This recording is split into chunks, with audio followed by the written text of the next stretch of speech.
So take a moment. One of the first things that I think is essential for treating your low back with care is being properly supported when you're sitting. So, a lot of times we might sit on the floor and think, "Oh, we're only going to be here for a moment, so no biggie. I'll just sit on the floor."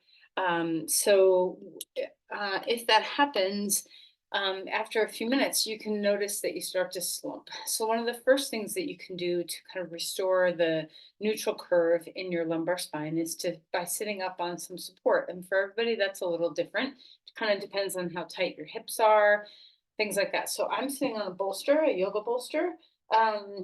Sometimes I sit on a block, sometimes I sit on blankets, sometimes whatever it is that you have, but just being up a little bit can make a world of difference. So just notice once you have your support underneath you, have a moment to kind of roll around here, roll back and roll forward so you can just get to know your sit bones, say hi to your sit bones, kind of know where they are, so that you can find your way into the very center of your sit bones. And notice that when you get to the center of your sit bones, if this is a place where you inhabit regularly, or is it a little unfamiliar? Perhaps you typically roll back, or maybe you push your way forward. So settle into the center as best as you can. And now, if you're sitting cross legged, chances are you're leaning a little more heavily into one sit bone than the other. So, do what you can to kind of remedy a balanced pelvis as best as you can. And you can always play with the idea of crossing your legs the unfamiliar way as well if you want to, but you don't have to. And just notice your pelvic bowl. So, of course, the low back and the pelvis are very much interwoven and interrelated.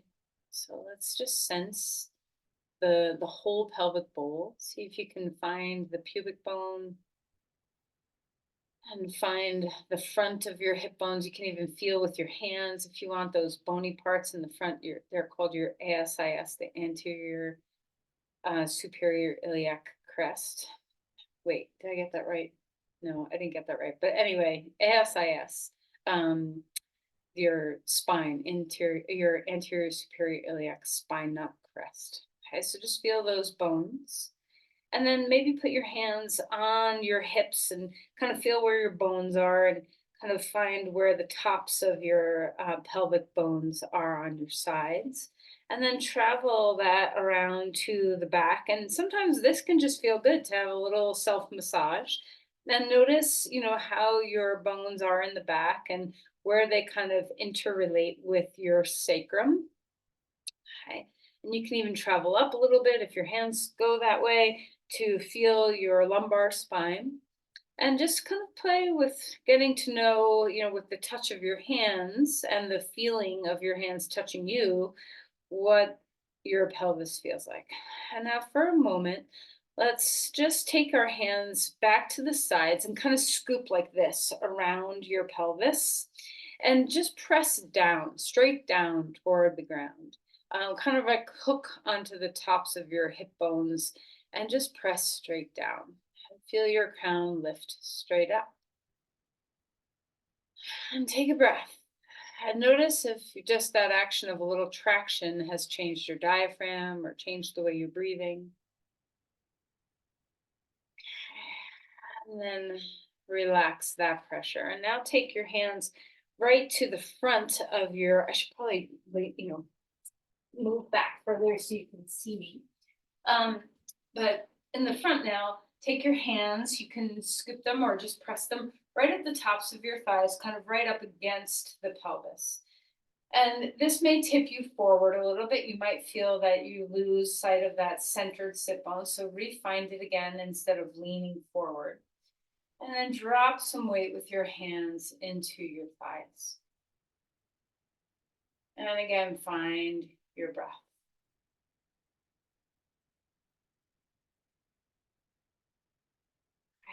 And relax your hands for a moment and just take stock of your pelvis again.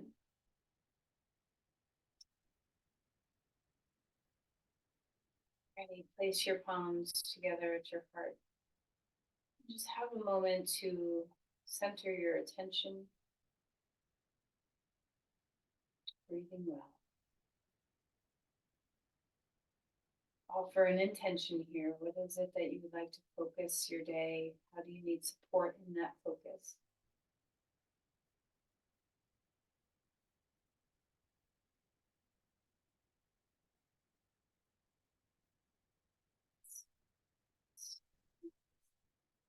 Come off of your seat and let's come onto your back.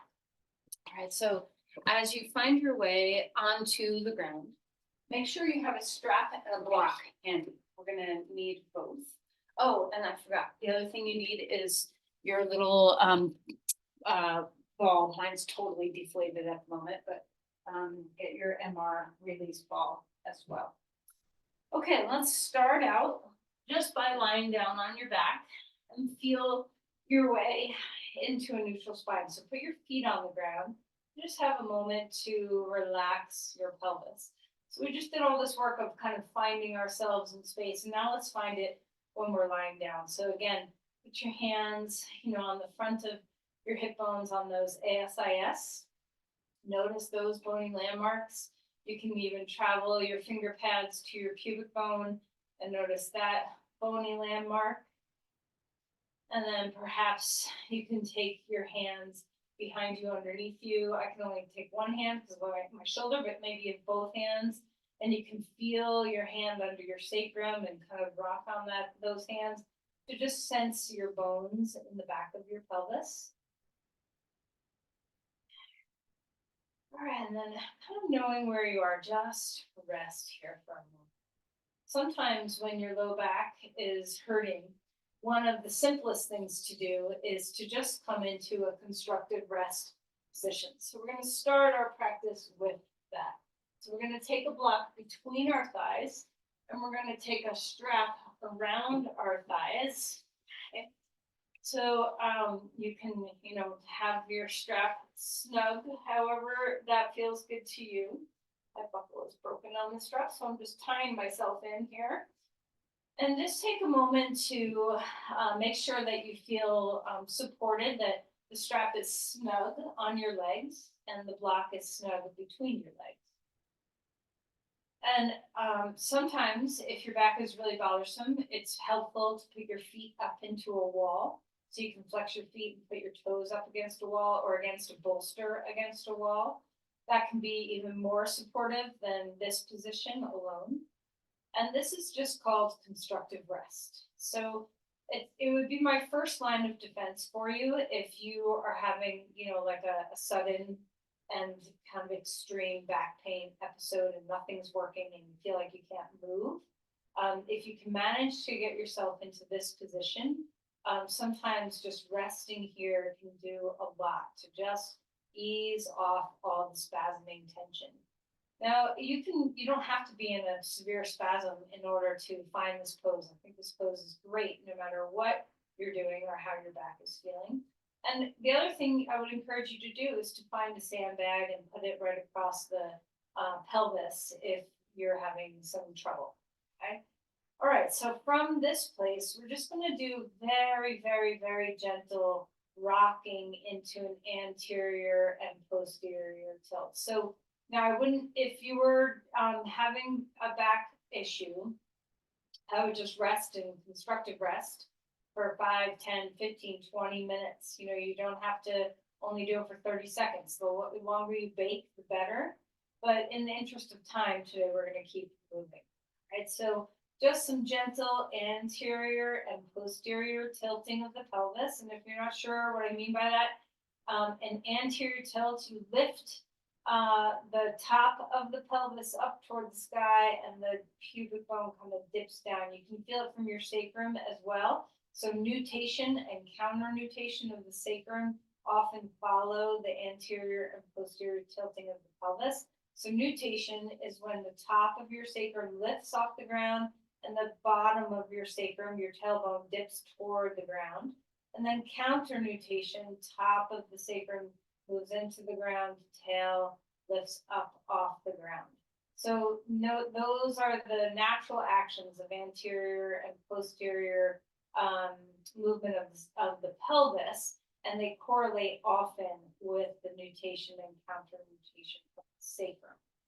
All right, so just feel into that, and you can start to get a little bit more movement, kind of exaggerate a little bit, so you feel like you're actually moving into a little bit of a back bend, and your low back arcs a little bit more, and maybe your low back moves toward the ground, and your pelvis, your tips up a little bit. So just going back and forth,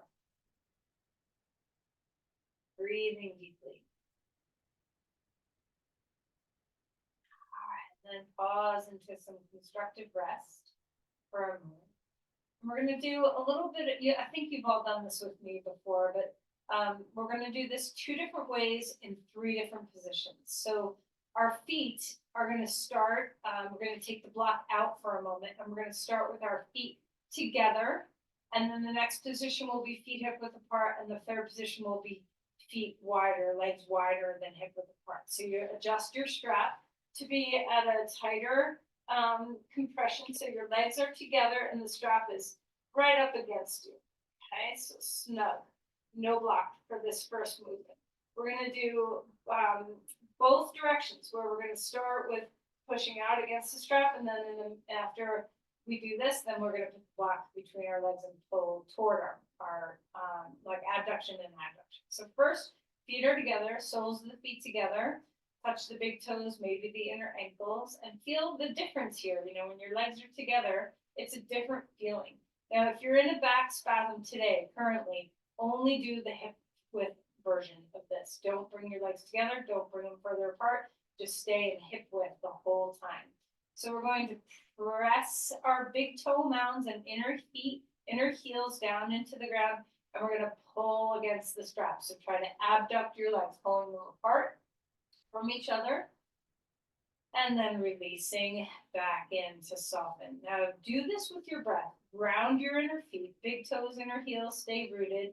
Arms can relax, upper body is neutral, head is soft. Try not to take the burden in your traps. As we exhale, okay, we're gonna push out our legs. And as we inhale, relax. And just start to feel all the variety of muscles that are helping with this. Your transverse abdominis, that deep abdominal muscle, hopefully will start kicking into gear. And you're going to feel, you know, some muscles around your pelvis work to abduct your legs. All right, so ground the inner feet as you exhale, push out. As you inhale, relax.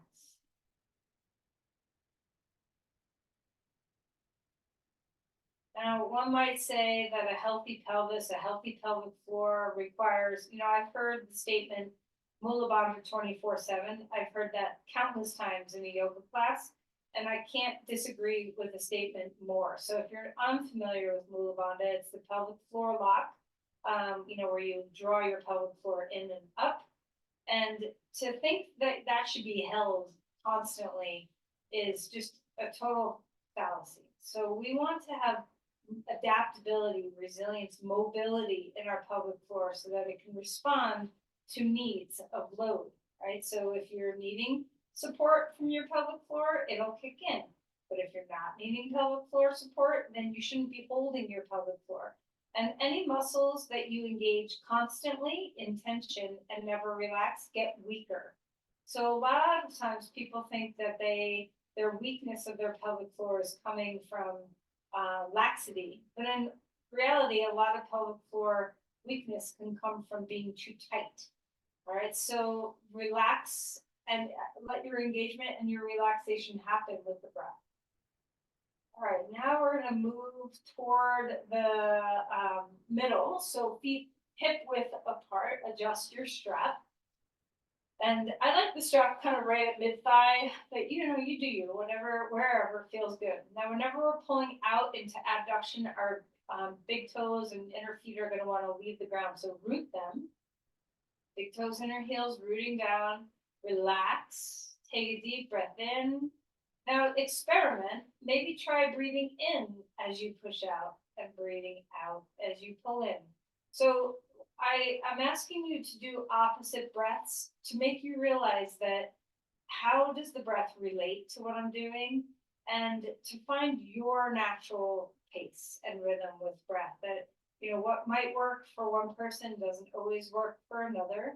I think it's more important to sense into the grounding of your big toes and your inner heels so that you're stabilizing the pelvic floor as you pull your legs apart and draw them back in.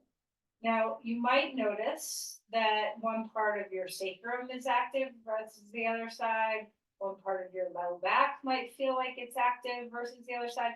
So just kind of pay attention to the whole global area of your sacrum, your SI joints, your low back, your deep low belly, your pelvic floor, your hips. This is a whole global area. Notice what you're feeling. Keep breathing.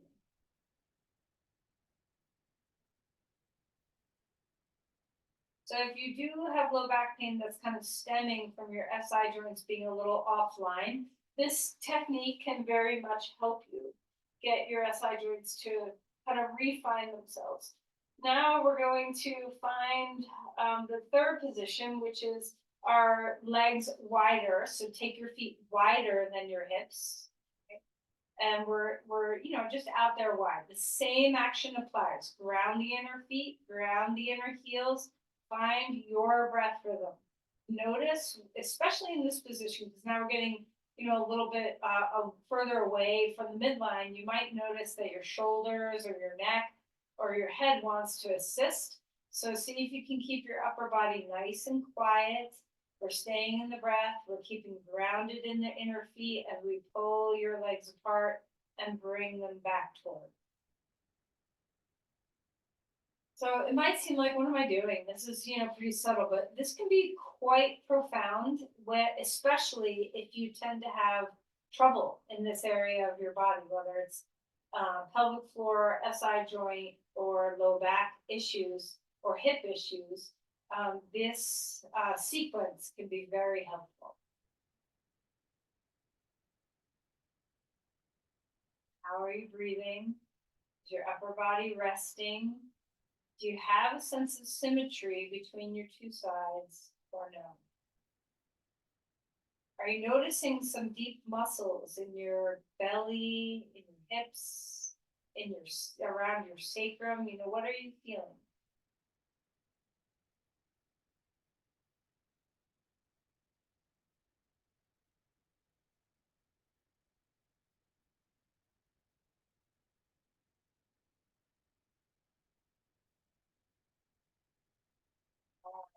Then relax, put your feet back to neutral, and just rest in this constructive rest position again. And you might notice that you have some fatigue. Even though it seems simple, you might notice some fatigue in some of the muscles that you're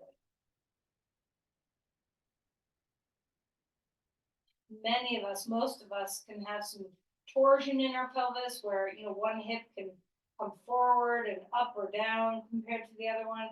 So just pay attention to symmetry of both placement of your bones, but also of your strength and also of your awareness. Maybe one side of your body feels kind of absent from you, and one side feels, a little more aware. So now we're going to take the strap off. I'm going to do the same thing, but moving inward toward the midline to focus on AD, abduction, instead of AB, abduction, which we just did. So let's start with the legs wide. Feet are wider than your hips. I have the block this width, the widest width of the block in between my legs. So just kind of find a spot for that block to land. I have it, I don't know, a couple inches below my knees, 3 inches below my knees, but wherever you kind of find a nook that's happy and comfortable. Now, instead of grounding the inner feet, we're going to ground the outer feet, the whole pinky toe edge of your foot. Stay rooted there as you press the block. Try your exhale. So, it's typically a natural feeling to have your exhales as you press in and to have the inhales as you release that. Okay, so kind of going at your breath pace of a gentle squeeze. You don't have to vice grip the block. Just go to a place where you feel engagement and then a sense of release. So we're finding flexion, we're finding a contraction of muscles and a release of muscles so that we're not holding our transverse abdominis or our pelvic floor or our back or our glutes or anything all the time. We're finding a contraction and then we're finding a release. Notice what you feel on the contraction. Notice what you feel on the release. Travel with the breath. The exhales take you into contraction of hugging the block. The inhales take you into a release. Are you grounding those outer feet? Is the upper body quiet? Do you have a sense of symmetry between your two sides or no? And if no, what are you noticing? You know, how are you, what are you noticing about the way your movement actions live in your body? So you can even put your finger pads on your low belly so you can kind of feel that transverse abdominis. That's your deep corset muscle, kind of right above your organs. Hold your organs in. As you hug the block, you might feel this muscle in your low belly turn on. Your transverse abdominis goes from your pubic bone to your ribs, and it wraps like a corset around your whole torso from the back to the front. So it's a broad, powerful muscle of stability in your body. Many times we can have some of the fibers pretty strong, and then we might have a little absenteeism elsewhere. So just notice what you're noticing. Okay, relax for a moment. Bring your knees into your chest. Put your block onto your shins and just hug for a moment. You can rock a little bit. Notice if there's some fatigue in some of these muscles.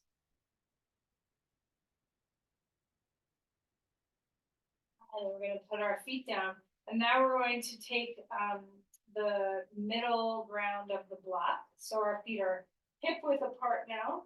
So find the middle width of your block, ground the outer feet, and we'll do the same thing. Now, if your sacrum or low back muscles are starting to get fatigued, this is probably your transverse abdominis kind of wrapping around your back. So just notice what you're noticing. Maybe you're working too hard and you need to back off and let the full rest happen. Maybe you're not fully letting go. Maybe you're squeezing and then you think you're releasing, but really just releasing 10%. Release all the way. Engage all the way. And by all the way, I don't mean 100% of your effort. I just mean a fullness of a contraction. Fullness of your awareness. How's your breath? Are you exhaling to contract? Are you inhaling to release? Are your outer feet grounded? Do you have a sense of symmetry? Are your neck and shoulders relaxed? Do you want to put your hands somewhere on your pelvis or on your low belly?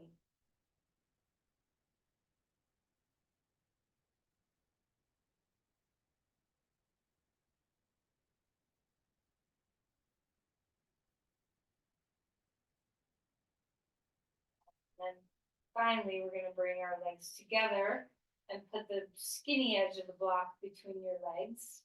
I like at this point to just stick it right between my knees. And you can also do this with no block. You know, you can have the action with no block as well. You can also do this with something like a folded towel between your knees, so it doesn't have to be as wide as a block. All right, so whatever you're feeling, we're grounding the outer feet, we're hugging in. You might notice that your inner thigh muscles have a different action now that they're closer. And see if you can let the light shine from your knees all the way to your pelvic floor. Find that connection.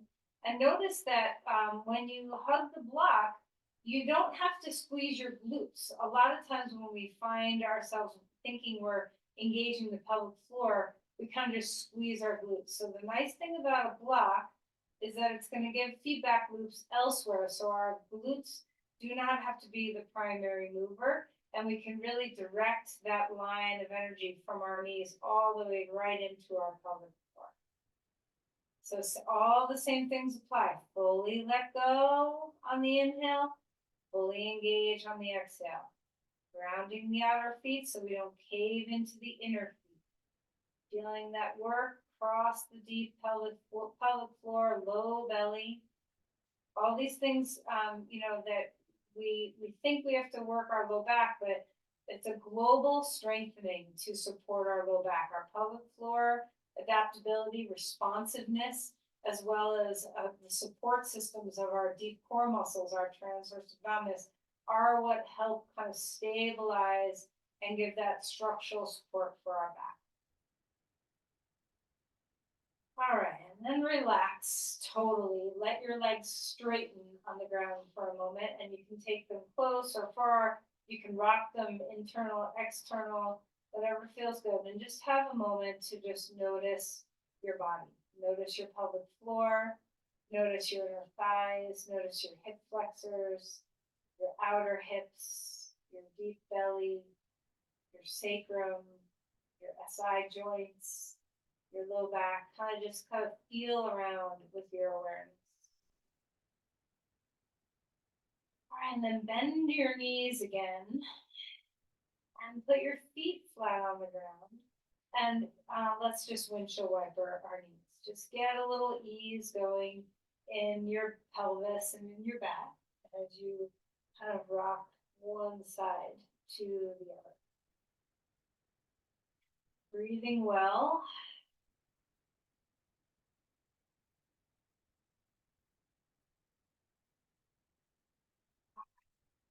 Draw your knees into your chest and rock here a little bit.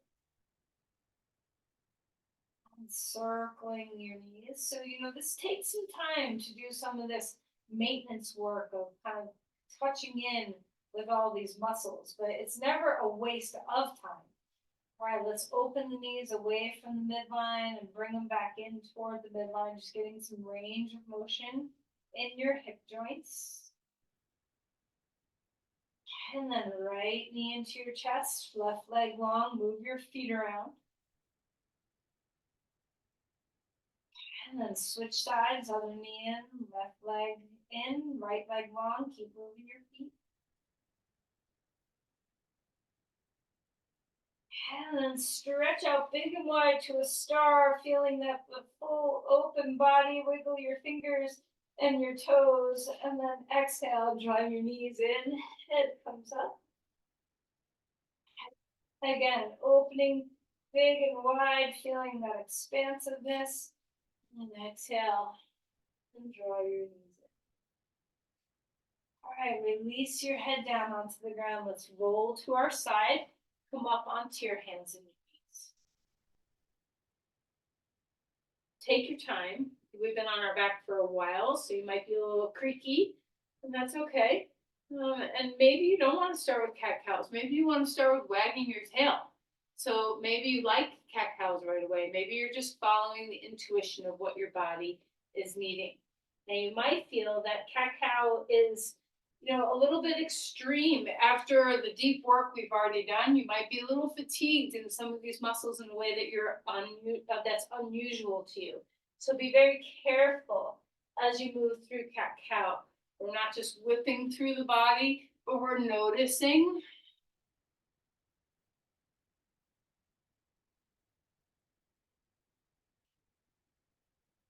And feel free to move around any way that feels good. You can stick with cat cows. You can do some pelvic circles. You can move your rib cage around. Breathing deeply.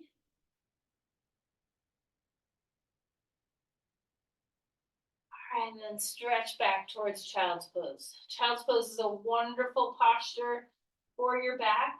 I feel like a lot of the warm-ups that we do, can be very helpful. I know at least one of you kind of struggles with the warm-up a little bit. So I always encourage you to find the ways and the sequence that works for your body. So you can divert. You never have to do what I'm doing. You can always, my greatest wish for you is that your yoga practice becomes so intuitive, that you're so in touch and aware of yourself, that you know exactly where to go at any given moment, that your body tells you, this is what I need today. All right, let's walk our hands over to one side and drop some weight into our sit bone and stretch open through that low back on the one side, feeling the whole side body open.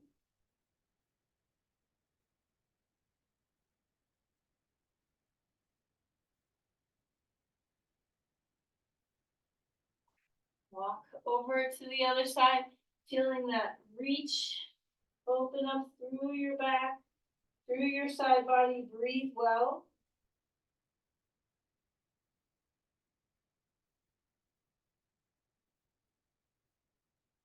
And come back to center. Now we're gonna move through some child's poses, but with our pelvis doing different things.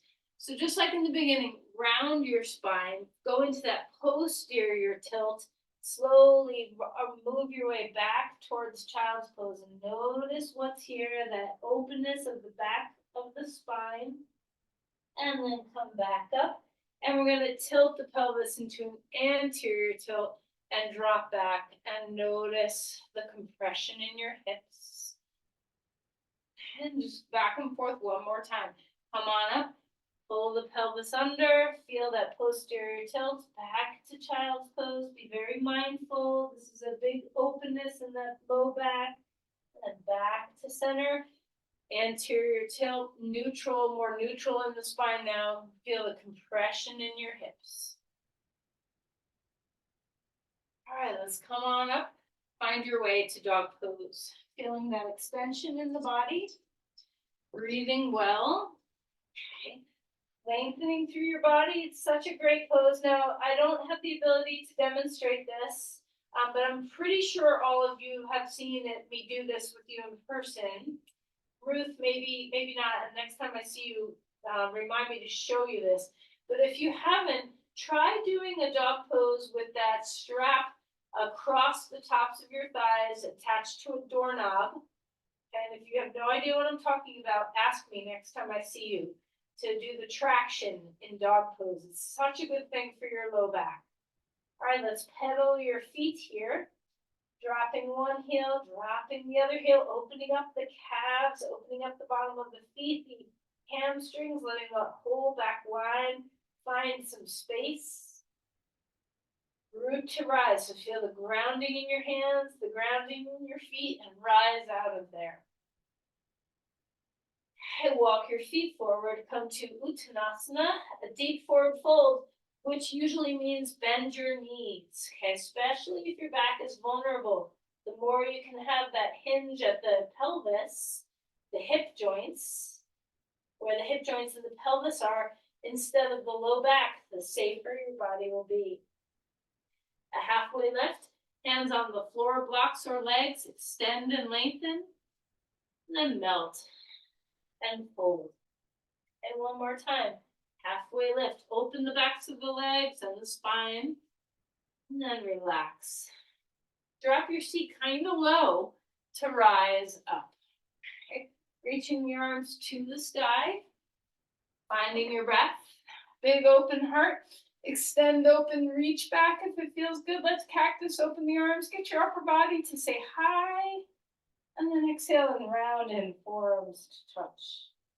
Reaching the arms up again, feeling that big open-hearted extension, and then exhale, bend your knees a lot, fold forward, let your neck relax. A halfway lift, spine glows forward, exhale, fold. Step your left foot back. Let's open up the hip flexors, put your back knee on the ground. Unless it's uncomfortable, then you can keep it up. Just feel into the openness of your psoas on that back leg. Feeling the stretch through the hip flexors, breathing well.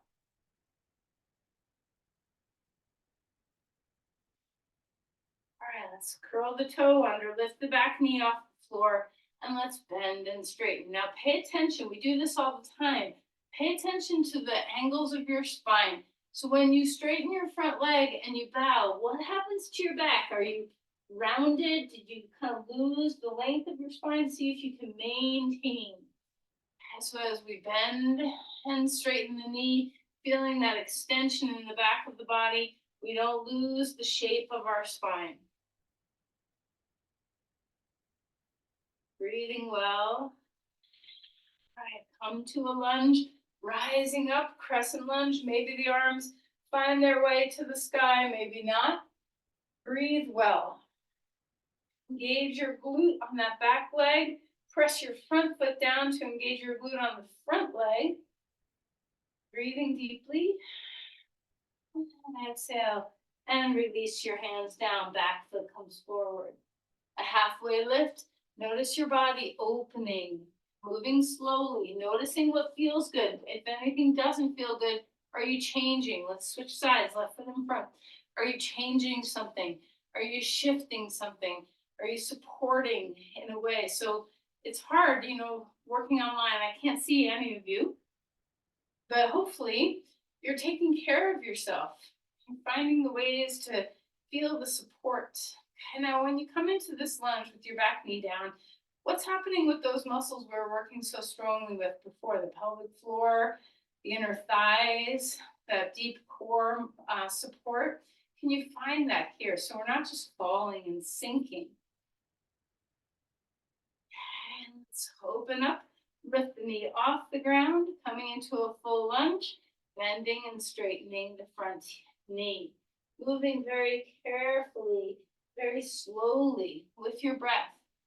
Paying attention, how is my back shape forming as I straighten my leg, as I bend my knee? Am I using my core support to harness that kind of structural stability around my spine when I need it? Am I breathing well? Find the lunge here, ground your legs, come on up, crescent lunge, arms lifting upward, feel the roots, press your front heel down, feel your glute turn on, straighten that back leg, feel that other glute turn on, feel the support of your glutes, feel the support of your pelvic floor, maybe hug to the midline with your inner thighs, feel the support of your corset around your torso. Let it release a bit when you breathe in and recommit when you exhale.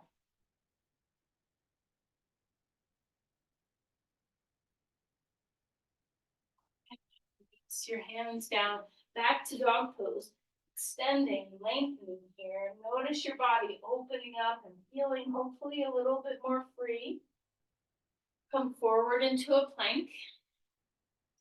Sturdy, steady, shoulders away from the ears, breathing well. Find that structural support, that corset. Imagine a block between your thighs so your pelvic floor activates. And then come down to the ground. Knees can come first. Let's roll the shoulders a couple of times. Find your way to a back bend. Opening up through the front body. Exhale and melt back down. And again, choose any pathway you want. Maybe there's a different way you want to be in your arms.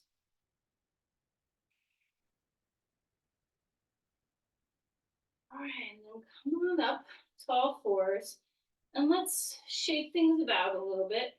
Maybe wag your tail, whatever feels good. Maybe you'd rather sit back on your heels for a moment. Just kind of release your back before we go into bird dog. So bird dog is, one of those poses that it's so good for your back. There's a lot of stabilization that is required. And it's also strengthening the whole paraspinal chain from your base of your occiput to the tip of your tail. So hands down, we're going to start with our right leg out in space behind us, toes facing down. Before you pick up your opposite arm, press your hands down into the ground. Find your plank. Feel that corset. Press your shin into the ground. Feel your glutes turn on a little bit. Hug to the midline with your inner thighs. Feel that drawing in of the pelvic floor. And when you feel stable, reach the opposite arm, your left arm, out in space. Thumb up, toes down. All right, and see if you can find that line of support from your left shoulder to your right glutes, the front body, the back body. Press your shin into the ground. So much support is wrapping your spine right now. You're developing strength and muscles that are very, very effective for supporting your spine. Hand comes down, knee comes down. And feel free to move back to a child's pose or sit up, shake out your wrists, whatever you need before we go to the other side. Now this time our left leg is going to come up in the air. Before you pick up your hand, start to feel all this stabilization. And by the way, if your knee doesn't like this, sometimes having a little bit of a blanket so that the kneecap is just a little bit, just a tiny bit forward of the blanket can take some of that pressure off your knee if you don't like being on your knee. All right, so finding that reach. When you're ready, the arm comes up to thumb up, toes down. So first check in with your neck. Make sure it's neutral. We're going to have engagement from your shoulder to your opposite hip. Those paraspinal muscles are going to kick into gear. Wrap the corset around your torso. Feel the pelvic floor. Imagine a block between your thighs. Find your breathing. Engage your glutes, but they're not the only muscles. And then relax. Child's pose. Settle back. Let your back open up. Breathing well. Let's come all the way up to dog pose. Okay, you guys are in dog pose. I'm going to inflate my little ball a little bit, which I totally deflated. Extend through your spine.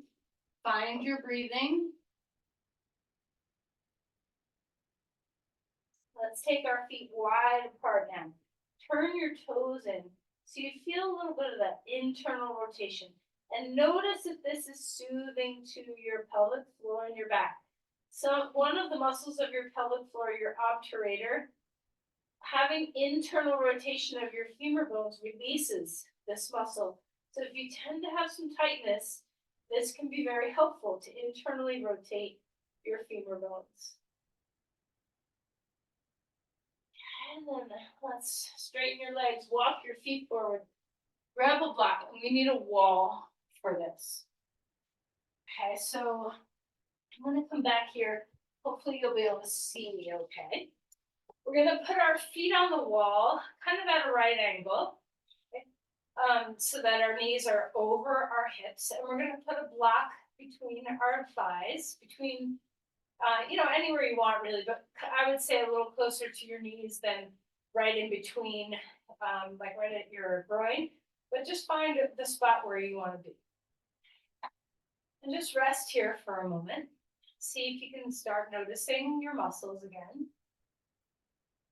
And we're going to do a little bit of this internal rotation. So we're going to pick our right foot up off the wall, and we're going to spin that foot out to the side, hugging the block with our inner knee or inner thigh, okay? And then back in. So we're just doing some active internal rotation of that right hip now. Opening up, bringing your foot out to the side, and then back. Breathing deeply. Resting the neck and the shoulders. All right, and then the next time we come out to the side, let's hold it there. And just notice, there's a lot of muscles. Your TFL is going to kick in. It might even cramp. And then relax. And if you're, put 2 feet on the wall again. If you're not sure what your TFL is, I think everybody knows your IT band. You know, that big swath of a tendon or, fascial sheath on the sides of your legs. It's actually the tendon for your TFL. Your TFL is called your tensor fasciae lata, and it's a little muscle in your hip, right on the outside of your hip, that internally, you're feeling it when you internally rotate your leg. It's an internal rotator. It's also assists with hip flexion, like bringing your knee up toward your chest, and it also assists with abduction, bringing your leg out to the side. So it's a very small muscle, but a very powerful assister in the body. It's an amplifier of these ranges of motion. So we're isolating it a little bit here, so you might feel it in this pose. But what I also want you to feel as we move toward the second side in a moment is your pelvic floor. So with your feet gently on the ground and the block gently between your legs, notice the pelvic floor for a moment. There's a lot of muscles in there. I know we've done a class on the pelvic floor in the past. All right, we're going to lift our left foot a little bit off the wall, And now hugging the block gently, we're gonna bring our left foot out to the left and back in. So we're feeling that internal rotation of our left thigh. Now, as you do this, two things to pay attention to. Your TFL, which will probably be very obvious. It might even start to cramp a little bit, but also pay attention to the pelvic floor. Do you feel a sense of widening or spaciousness in the pelvic floor when you do this? Can you sense that this position opens up that obturator muscle? And don't worry if you're like, I have no idea what she's talking about. Just the more you do these things, the more you hone in on your body, the more you get to know what you're feeling. All right, let's hold now. A little bit of that internal rotation on that left leg. You might notice a little bit of a cramping of that TFL. And then release and put your feet back on the wall. Just pause here for a moment. Let your body breathe.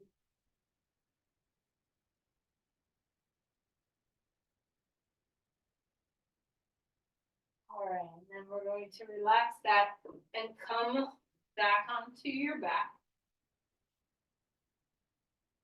And we're just going to do a little bit of bridge support. So grab your ball and have it deflated pretty good. Like, you don't want a big strong ball. You want it deflated. And if you don't have a ball, that's okay.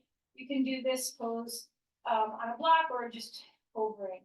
So before we use that support, ground your feet. And we're going to do a little bit of a different kind of movement in our bridge pose.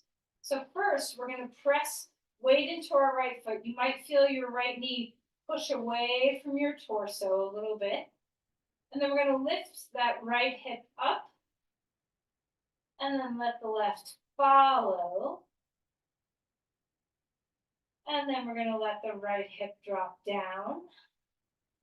And we're going to let the left follow. So start by pushing the right foot into the ground, right knee moves away from the chest, lift the hip up, then press your left knee away, lift the left hip, match, and then right knee moves toward the chest, right hip drops down, follow with the left. Let's do one more on this side. Push your foot down, move your knee away from your chest, lift your hip up, follow with the left, find an even bridge on the top, and then knee comes toward the chest, dropping the hip down, follow with the left. And just pause here for a moment. Now we'll go the other way. Press your left foot into the ground, move your left knee away from your chest, lift your left hip, follow with the right. Left knee comes toward the chest, hip drops down, follow with the right. Again, press your left foot, lift your left hip, stretch your left knee away, follow with the right, and then left hip comes down, follow with the right. Notice your neck, your shoulders, relax. One more time. Press your left knee away, lift that hip up. Balance it out between your two sides, and then come down, left hip first, down by right. Pause in neutral. Just notice your back. How are you feeling? Okay, this is the last of the strengtheners, so we're going to take the ball underneath our sacrum. And once you get there, you might be like, oops, it's a little too full. I feel like I'm on way unstable of territory. Or you might be like, this feels just right. And you might not know until we start to do the action, but always feel free to stop and change how much air is in the ball. The less air, the more stable. All right, so we're going to start simply. Keep your left foot down on the ground, and we're going to slowly lift your right knee right to above your right hip at a right angle, and then slowly lower it down. Now try to stabilize. Now you could just whip right through this and march and have no problem. But when you move slower, you really start to notice all the subtleties of stability that has to occur. So just kind of slow-mo marching, lifting one knee up at a time, and then once that foot comes down, switching sides. Kind of feeling all those stabilizing forces in your back, your sacrum, your hips, your low belly, your pelvic floor, your inner thighs, all of these muscles kind of sharing. And what I don't want to share is your diaphragm. So do not grip your breath. It might feel natural to just hold your breath and kind of compress your rib cage toward the ground. And you can find the support of your ribs, but don't let your breath stop. All right, now an added challenge, you can keep doing what we're doing, but an added challenge is to come up to a tabletop, reverse tabletop. So knees are over your pelvis, feet are in line with your knees, and we drop one heel down at a time. And then lift it back up. Moving slowly. Notice if your neck and your shoulders want to do the work. Trying to keep as stable as you can on your finicky ball. Breathing deeply. Feeling all the support systems you have in place.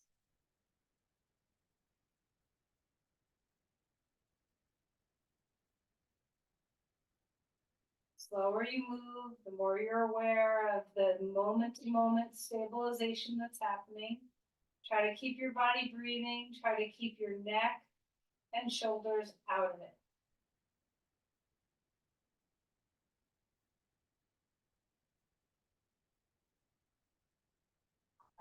And relax. Put your feet on the ground. Stay on the ball just for a moment. Melt and breathe all the way to your pelvic floor.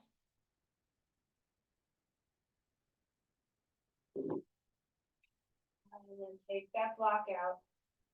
Find a moment of just rest. Now we're not doing the full constructive rest with the strap and the block, but see what it feels like to just have your knees bent and soften into your back.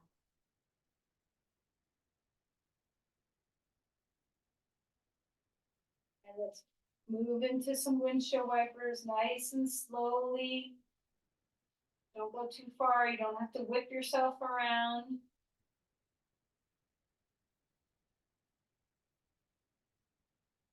And maybe you want to turn this into a deeper twist where you shift your hips over to the right and drop your knees left. Now, if you're struggling with low back stuff, the safest twists to do are supine, like this one where you're lying on your back. Gravity has a totally different force, compressive force on your spine when you're supine than when you're seated or standing. So this takes away that compression that gravity holds when we're upright, so that when we twist, our discs don't have that compressive force on them. So this is the safest way to twist if you're vulnerable, if your back is like, oh, I'm tender today, for whatever reason, whether you have a diagnosed issue like a disc bulge, or whether you have no idea why your back is bothering you, or maybe your SI joints dance around too much and are too mobile and they're not staying stable. Whatever the reasons are for your back pain,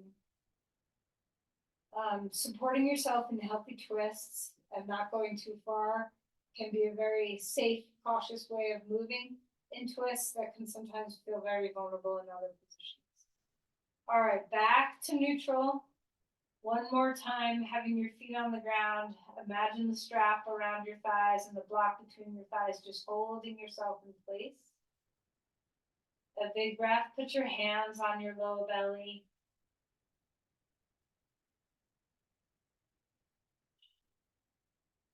And now decide, is there anything else you need? You can always bring your knees in or a happy baby. And remember, for Shavasana, you can be in that constructive rest for Shavasana. If you liked that feeling, then you can put the block between your thighs and a strap snug around your thighs so you have them kind of held in place. You can put your feet against a bolster or against a wall or just flat on the ground. You can Create a little, bridge for your knees to rest on with two blocks lengthwise next to each other with a blanket on top to support underneath your knees. If you have a yoga bolster, you can do that. You can put your calves up on a couch or a chair. So many ways to support yourself. So as you come into Shavasana, of course, remember that we're always wanting to be warm. So if you're at all needing some extra layers of blankets or sweaters, take it.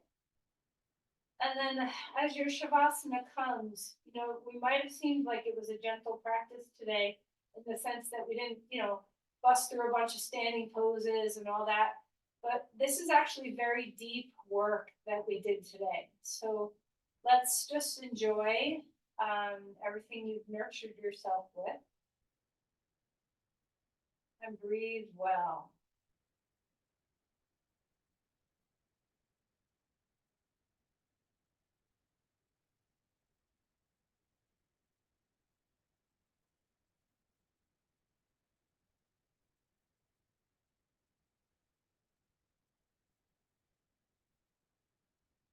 As your body starts to rest, nurture your breath, let it fill and empty.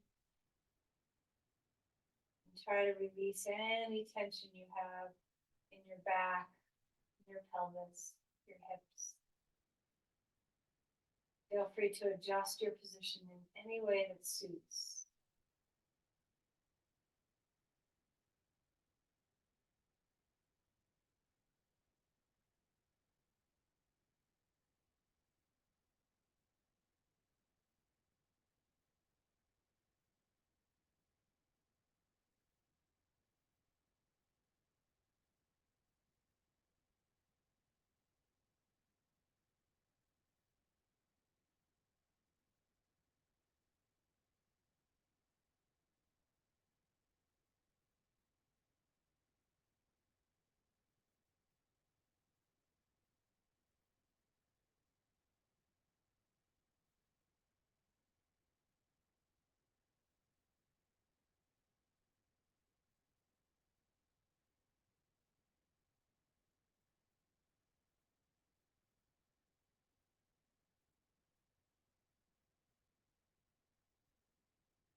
Slowly begin to deepen your breath.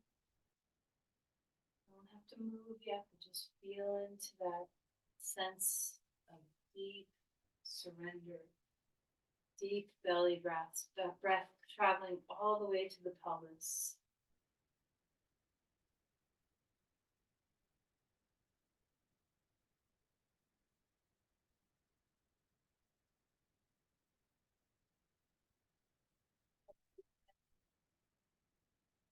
See what it feels like to wiggle your toes or anything that feels good, small or big movements.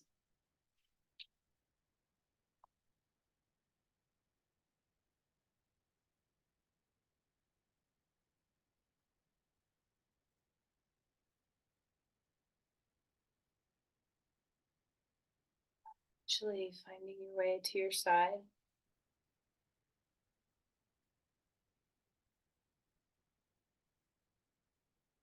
Pushing your hands up to your comfortable seat again. Sitting up on the blanket or a pillow or block.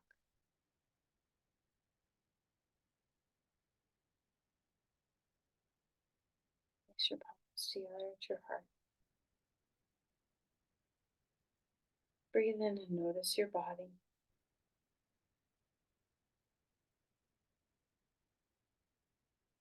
Whatever merits your practice has offered you, let's share this energy, transform it into loving kindness to offer another.